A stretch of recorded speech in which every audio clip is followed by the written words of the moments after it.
আজি আমি ৩১টাকৈ জাতীয় জনগোষ্ঠীয় সংগঠন, গোলাঘাটৰ নাগৰিক সমাজ, অধিবক্তা সমাজ আৰু গোলাঘাটৰ সচেতন ৰাইজৰ প্ৰতিনিধিৰে আমি এখন খুব জৰুৰী সভাত অংশগ্ৰহণ কৰি আছোঁ।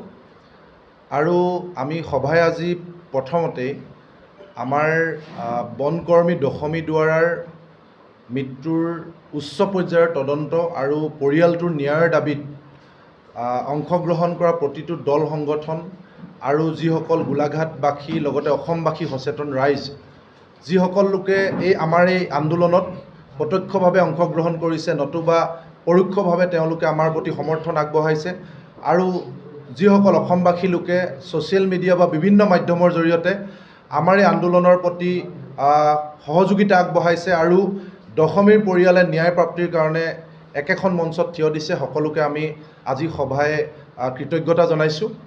আৰু আমি অনাগত দিনত দশমীৰ দৰে যাতে আৰু কোনো যুৱতীয়ে এই ধৰণে ৰহস্যজনক মৃত্যুক আঁকোৱালি ল'ব লগা নহয় বা হত্যাৰ বলি নহয়, এই ধৰণে আমি যাতে সকলো একগোট হৈ থাকিব পাৰোঁ, তাৰ কাৰণে সদায় আমি মাত মাতিব পাৰোঁ, তাৰ কাৰণে আমি সকলোৰে প্ৰতি আমি আহ্বান জনাইছোঁ। এতিয়া মূল কথাটো হৈছে যে আমি ইতিমধ্যে নাগৰিক সভাত সিদ্ধান্ত লৈছিলোঁ যে ২৬ আগষ্ট পৰ্যন্ত যদি অসম চৰকাৰে দশমী দুৱাৰাৰ মৃত্যুৰ উচ্চ পৰ্যায়ৰ তদন্ত ঘোষণা নকৰে, তেতিয়াহ'লে আমি ২৭ আগষ্টৰ দিনটোত সৰ্বাত্মক গোলাঘাট বন্ধৰ ঘোষণা কৰিছিলোঁ। আৰু আমি দেখিলোঁ যে আজিৰ দিনটোলৈকে আমি চৰকাৰৰ পৰা কোনো ধৰণৰ এনেকুৱা সঁহাৰি নাপালোঁ।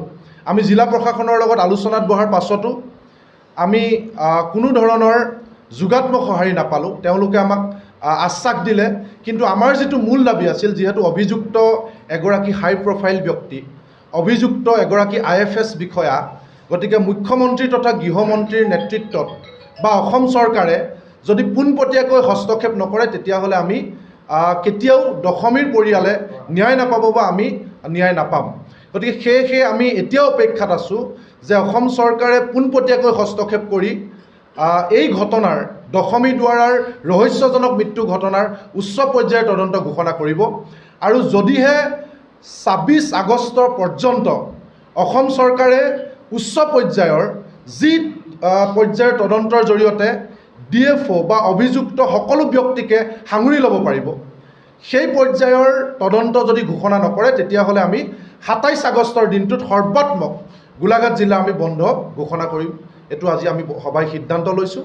আৰু তাৰ সমান্তৰালভাৱে আমি গোলাঘাটবাসী ৰাইজক, সকলো স্তৰৰ ৰাইজক, সকলো দল সংগঠন, সকলো ব্যক্তিকে আমি বিনম্ৰভাৱে আহ্বান জনাইছোঁ যে আমি বন্ধৰ দৰে কাৰ্যসূচী এইকাৰণে ঘোষণা কৰিব লগা হৈছে, যিহেতু দশমী দুৱাৰাৰ পৰিয়ালে আজি পৰ্যন্ত ন্যায় পোৱা নাই।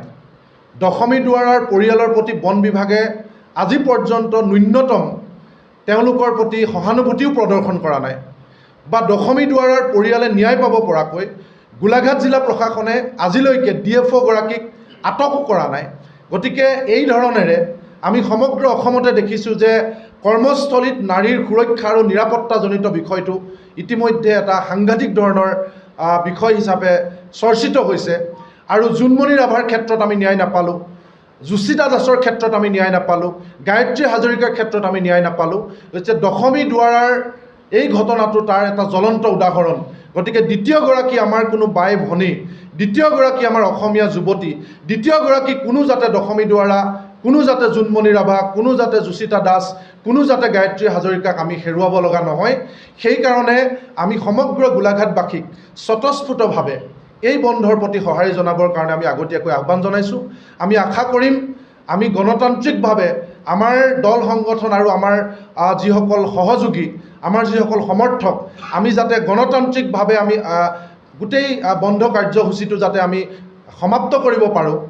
গতিকে তাৰ কাৰণে আমাক সমগ্ৰ গোলাঘাটবাসী প্ৰত্যেক স্তৰৰ ৰাইজে যাতে আমাক সহযোগিতা আগবঢ়ায় আৰু সকলোৱে যাতে স্বতঃস্ফূৰ্তভাৱে দোকান পোহাৰসমূহ বন্ধ ৰাখে, যান বাহনসমূহ বন্ধ ৰাখে, সকলো ধৰণৰ অনুষ্ঠান প্ৰতিষ্ঠান যাতে এচেঞ্চিয়েল যিবিলাক ছাৰ্ভিচ সেৱা তাক বাদ দি যাতে সকলোৱে যাতে স্বতঃস্ফূৰ্তভাৱে সঁহাৰি আগবঢ়ায়।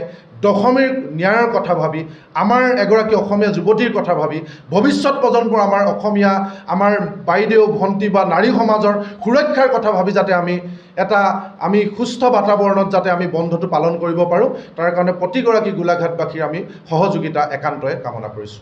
যিকোনো খবৰৰ বাবে যোগাযোগ কৰক 7099017330 লগতে 7099017110 নম্বৰত।